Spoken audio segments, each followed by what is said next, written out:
banaanbax looga soo horjeedo dilalkii dhawaan ka dhacay qaybo ka mid ah magaalada Stockholm ee caasimadda dalkani Sweden ayaa waxaa lagu qabtay xaafadda Soomaalidu ay ku badan tahay ee Rinkeby ee magaalada Stockholm.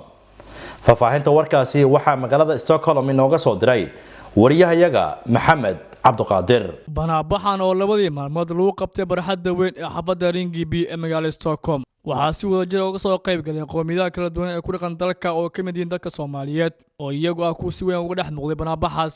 Banaanbaxa ayaa waxaa si weyn loogu cambaareeyay dilka dhalinyarada Soomaaliyeed toddobaadkii ugu dambeeyay lagu dilay xaafadaha Rinkeby iyo Tensta tirantas ka badan hore loogu dilay dalka Sweden. Qaar ka mid ah dadka ka soo qayb galay soo baxaasi ayaa sheegay in tiraanyada iyo dhibkii soo gaaray waalidiintii dhalay wiilasha la dilay ee la qaybsanayaan bixi maanta ka dhacay Rinkeby oo ku saabsanaa dhibaatooyinkii la soo gaaray ee familiyadka qaarkood ay gaareen aad uga xunna ugu tacsiinayno. waxaan jeclaan lahaa waxaas in si aad looga hortago qof kasta oo Soomaalina uu qayb ka qaato ka hortaggeeda. waxaana lagu badbaadin karaa ilmahaas in loo isku duubnaado oo arrimahooda aad loo dhexgalo lala saaxiibo la soo jiito waxyaalaha ay ku jiraanna laga banaanbixi maantay wuxuu ku saabsanaa shucuubta iyo xaaladda soo noqnoqotay ee adag ee ka jirto magaalada Stockholm.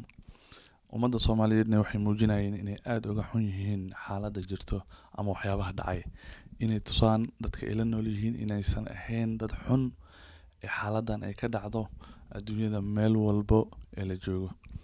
banaanbaxan maantay ka dhacay Rinkeby wuxuu muujinayaa dareen Soomaalinimo ah. waxaan rajaynaynaa insha Allah Ilaahay subhanahu wa ta'ala ka rajaynaynaa culimada diinka siyaasadda jaaliyadda dadka wax garadka ah inay meeshaas uga harin maantay kulan wanaagsan oo qofka dareenkiisa uu ka dhiibtaa meesha ka dhacay. maanta banaanbaxan aan ka soo qayb galnay gaar ahaan xaafadda Rinkeby magaalada Stockholm. marka waxaan u muujinaynaa Soomaalideena gaar ahaan ummadda muslimiinta dhammaan culimada diinka wax garadka iyo inta bulshadeeda inteeda kale macnaha inaan ka dhidhino oo dhibaatada ka dhacday inaan raali ka ahayn aan meel